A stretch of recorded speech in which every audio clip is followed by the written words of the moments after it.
Why must a man come here to get advice? Can't he get it from within? He will not listen. His mind is turned outward. But in fact, all experience is in the mind. And even his coming to me and getting help is all within himself. Instead of finding an answer within himself, he imagines an answer from without. To me, there is no me, no man, and no giving. All this is merely a flicker in the mind. I am infinite peace and silence, in which nothing appears, for all that appears disappears. Nobody comes for help. Nobody offers help. Nobody gets help. It is all but a display in consciousness.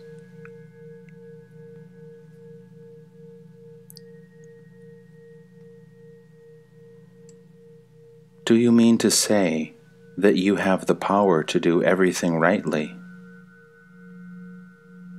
There is no power as separate from me. It is inherent in my very nature. Call it creativity. Out of a lump of gold you can make many ornaments. Each will remain gold. Similarly, in whatever role I may appear and whatever function I may perform, I remain what I am, the I am, immovable, unshakable, independent.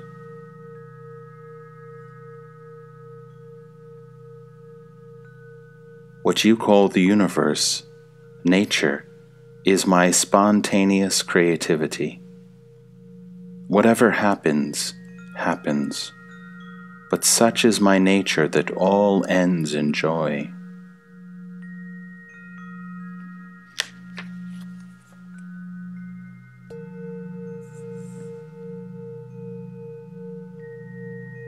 All things contain their future. I know that it is in the nature of awareness to set things right. All this is one single fact.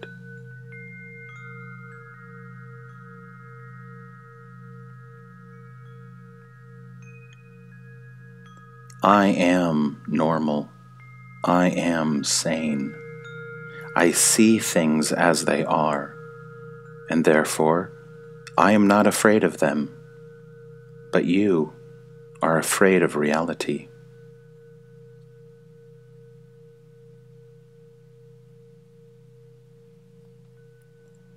The Jnani has died before his death.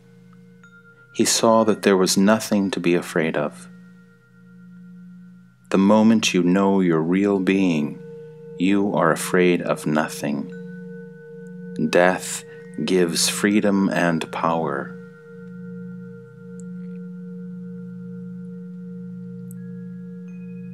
To be free in the world, you must die to the world. Then the universe is your own. It becomes your body, an expression and a tool. The happiness of being absolutely free is beyond description.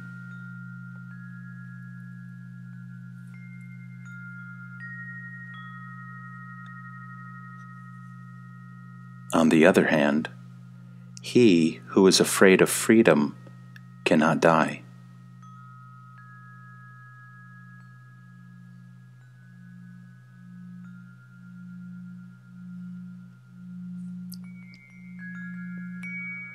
As a whole, the world does not need saving. Man makes mistakes and creates sorrow. When it enters the field of awareness, the consciousness of a Jnani, it is set right.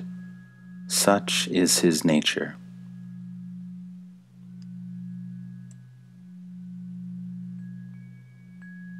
From my point of view, Everything happens by itself, quite spontaneously.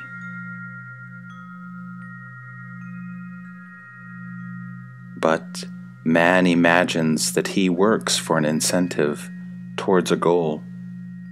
He has always a reward in mind and strives for it.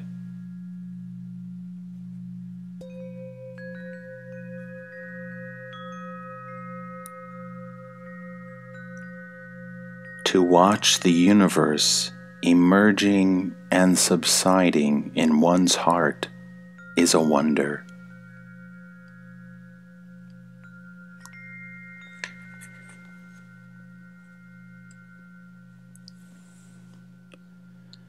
When effort is needed, effort will appear.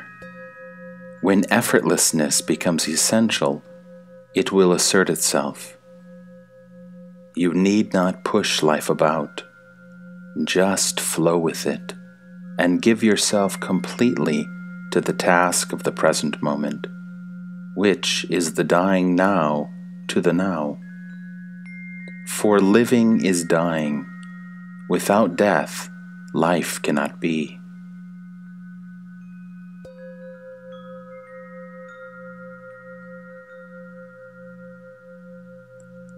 Get hold of the main thing, that the world and the self are one and perfect. Only your attitude is faulty and needs readjustment. This process or readjustment is what you call sadhana, spiritual practice. You come to it by putting an end to indolence and using all your energy to clear the way for clarity and charity.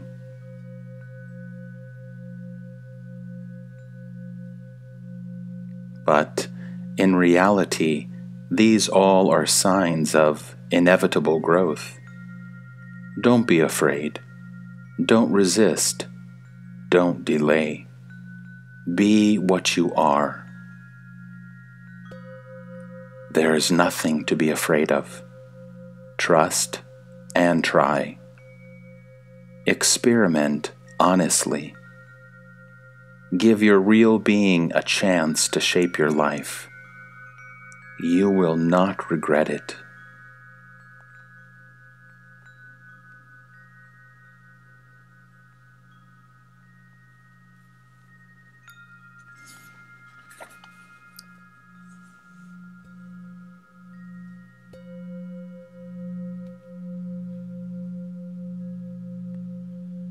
The self does not need to be put to rest. It is peace itself, not at peace. Only the mind is restless. All it knows is restlessness, with its many modes and grades. The pleasant are considered superior, and the painful are discounted. What we call progress is merely a changeover from the unpleasant to the pleasant. But changes by themselves cannot bring us to the changeless. For whatever has a beginning must have an end.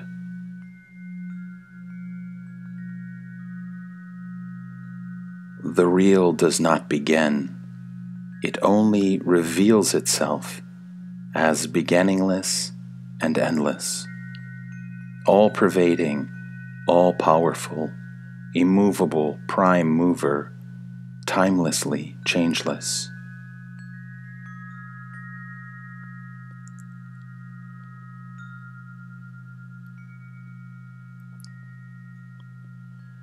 The personality is but a product of imagination. The self is the victim of this imagination.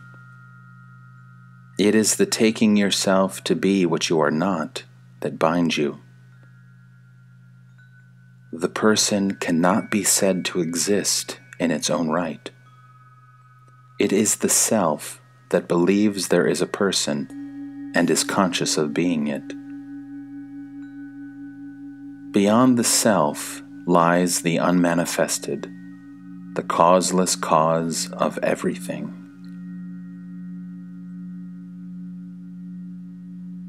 Even to talk of reuniting the person with the self is not right, because there is no person, only a mental picture given a false reality by conviction.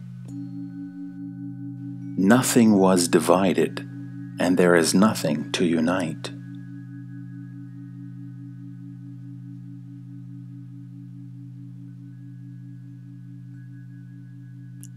Knowledge is but a memory, a pattern of thought, a mental habit. All these are motivated by pleasure and pain. It is because you are goaded by pleasure and pain that you are in search of knowledge. Being oneself is completely beyond all motivation. You cannot be yourself for some reason. You are yourself, and no reason is needed.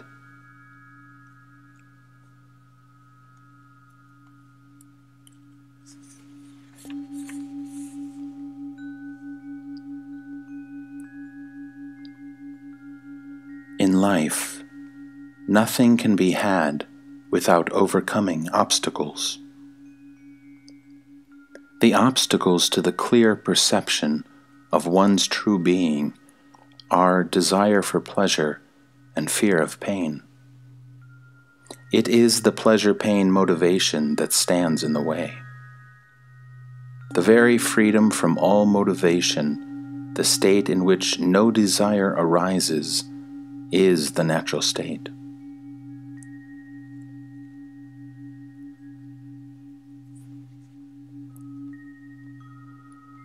Such giving up of desires, does it need time?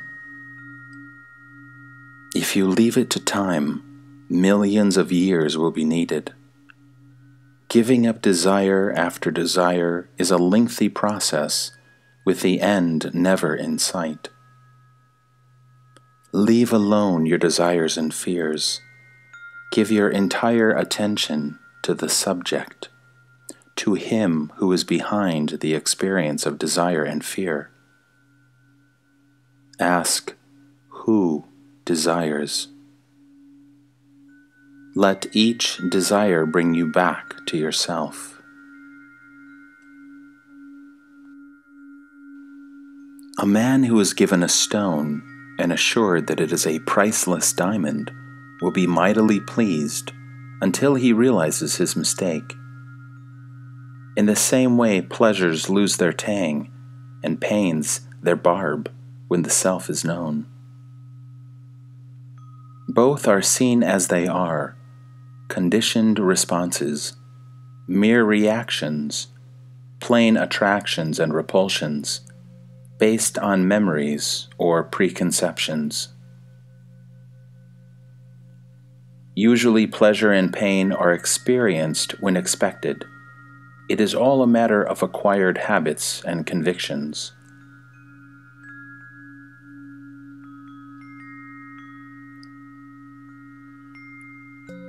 Pain and pleasure go always together. Freedom from one means freedom from both. If you do not care for pleasure, you will not be afraid of pain. But there is happiness which is neither, which is completely beyond.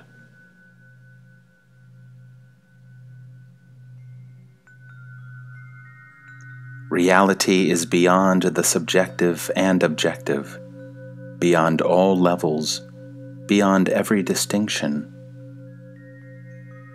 Most definitely, it is not their origin, source, or root. These come from ignorance of reality, not from reality itself, which is indescribable, beyond being and not being.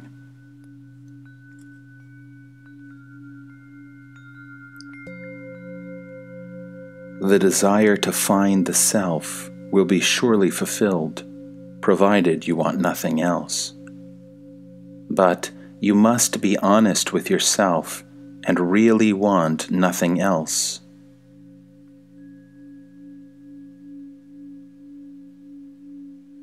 If, in the meantime, you want many other things and are engaged in their pursuit, your main purpose may be delayed until you grow wiser and cease being torn between contradictory urges.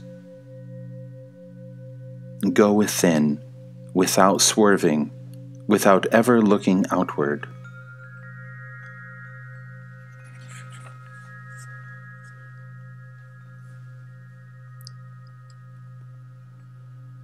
Whatever work you have undertaken, complete it.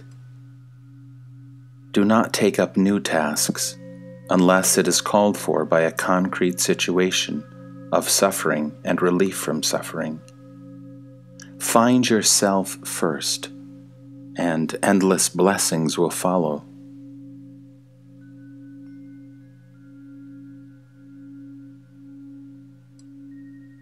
Do not talk of helping another unless you can put him beyond all need of help.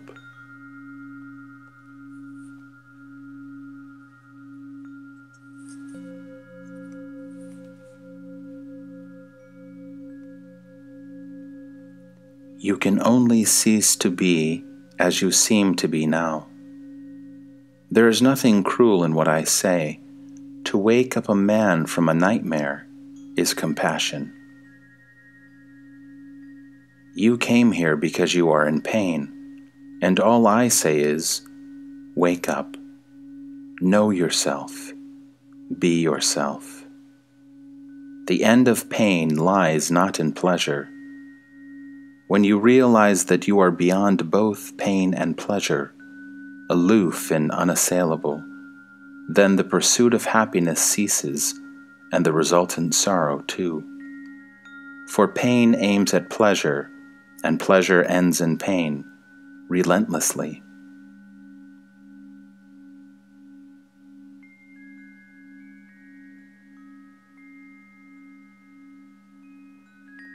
Freedom from sorrow has no cause, and therefore cannot be destroyed. Realize that freedom.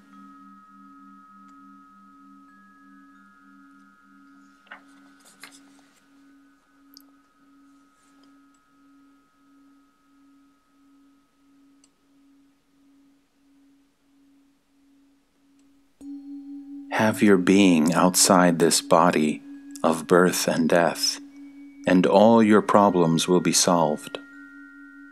They exist because you believe yourself born to die. Undeceive yourself and be free. You are not a person.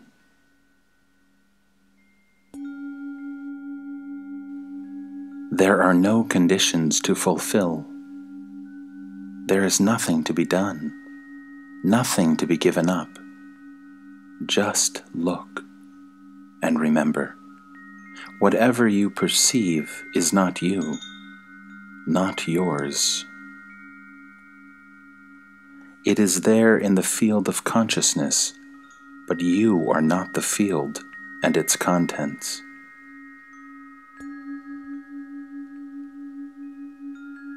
Simply look at whatever happens and know that you are beyond it.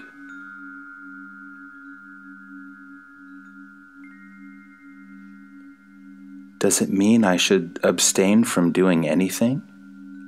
You cannot. What goes on must go on. If you stop suddenly, you will crash.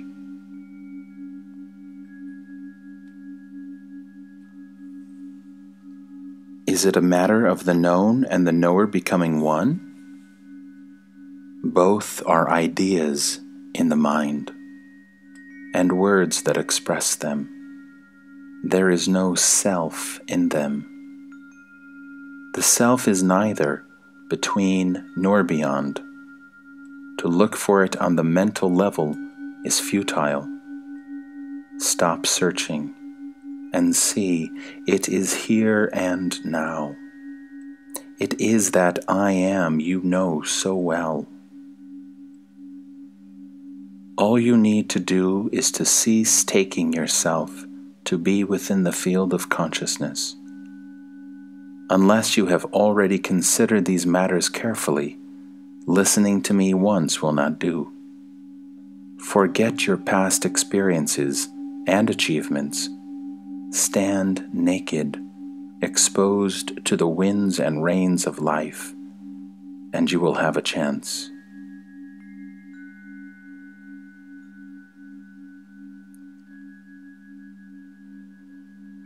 The greatest guru is helpless as long as the disciple is not eager to learn. Eagerness and earnestness are all important. Confidence will come with experience. Be devoted to your goal, and devotion to Him who can guide you will follow.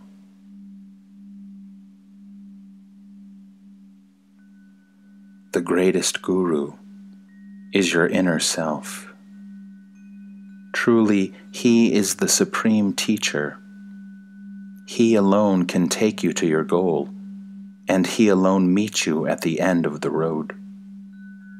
Confide in Him, and you need no outer guru.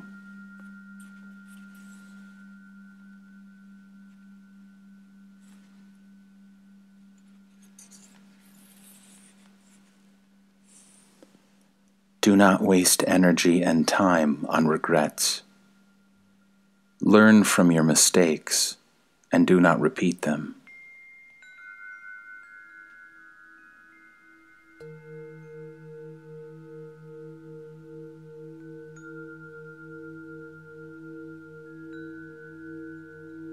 In this violent world, how can one keep away from violence of some kind or another?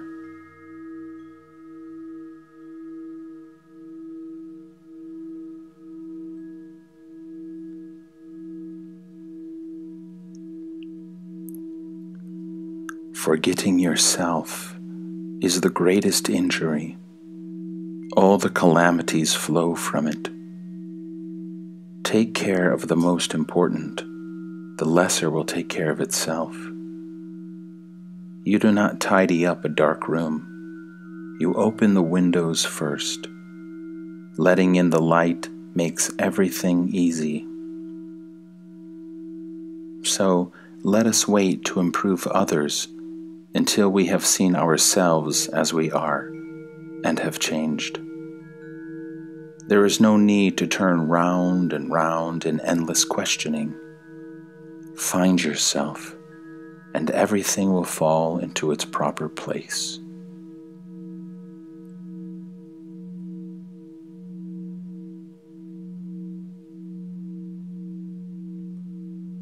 In reality, the two are one, just like breathing in and out are one.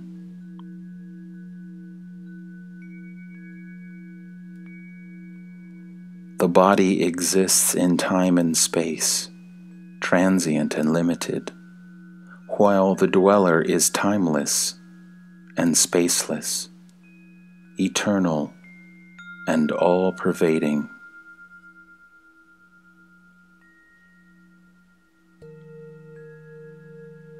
There is a universal power which is in control and is responsible. Just realize the one mover behind all that moves and leave all to Him. If you do not hesitate or cheat, this is the shortest way to reality. Stand without desire and fear, relinquishing all control and all responsibility.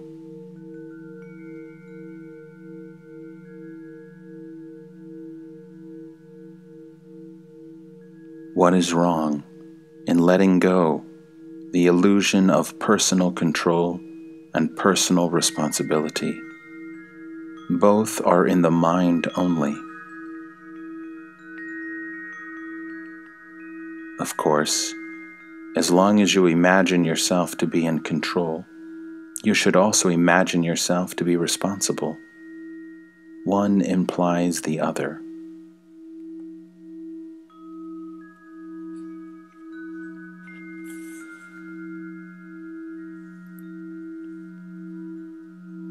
All life on earth depends on the sun. Yet you cannot blame the sun for all that happens, though it is the ultimate cause. Light causes the color of the flower, but it neither controls nor is responsible for it directly.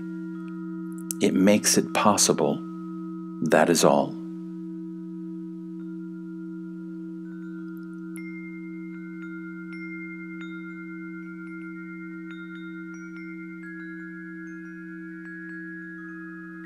You cannot deny my facts, for you do not know them. Could you know them, you would not deny them. Here lies the trouble. You take your imagining for facts, and my facts for imagination. I know for certain that all is one.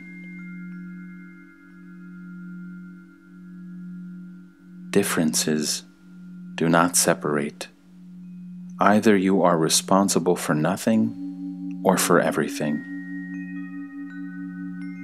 To imagine that you are in control and responsible for one body is the aberration of the body-mind.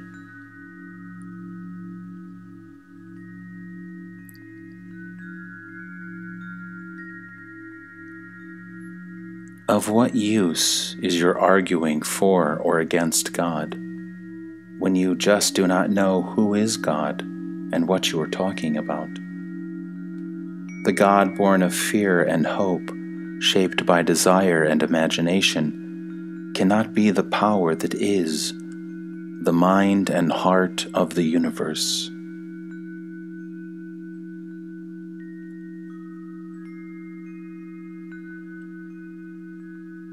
When I say I am free, I am merely stating a fact. If you are an adult, you are free from infancy. I am free from all description and identification. Whatever you may hear, see, or think of, I am not that. I am free from being a precept or a concept.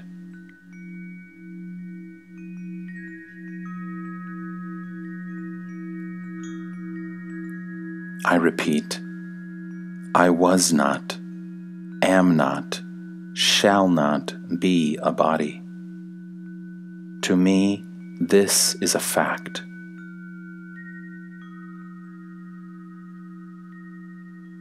I too was under the illusion of having been born, but my guru made me see that birth and death are mere ideas. Birth is merely the idea, I have a body, and death, I have lost my body. Now, when I know I am not a body, the body may be there or may not. What difference does it make? The body-mind is like a room. It is there, but I need not live in it all the time.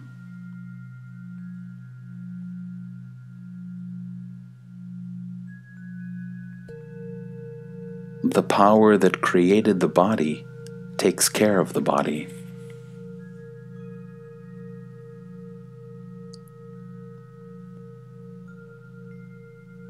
There are two levels to consider, the physical of facts and mental of ideas. I am beyond both. Neither your facts nor ideas are mine. What I see is beyond. Cross over to my side and see with me.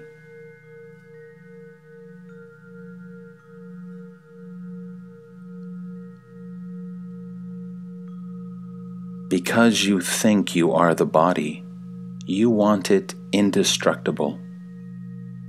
You can extend its life considerably by appropriate practices, but for what ultimate good?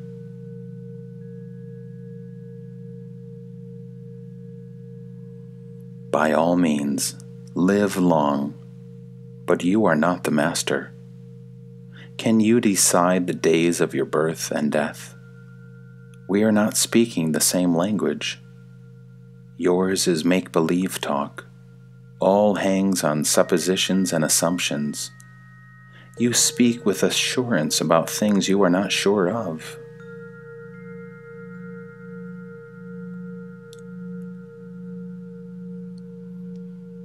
You must come to me. Words are of the mind, and the mind obscures and distorts. Hence the absolute need to go beyond words and to move over to my side. Take me over. I am doing it, but you resist. You give reality to concepts, while concepts are distortions of reality.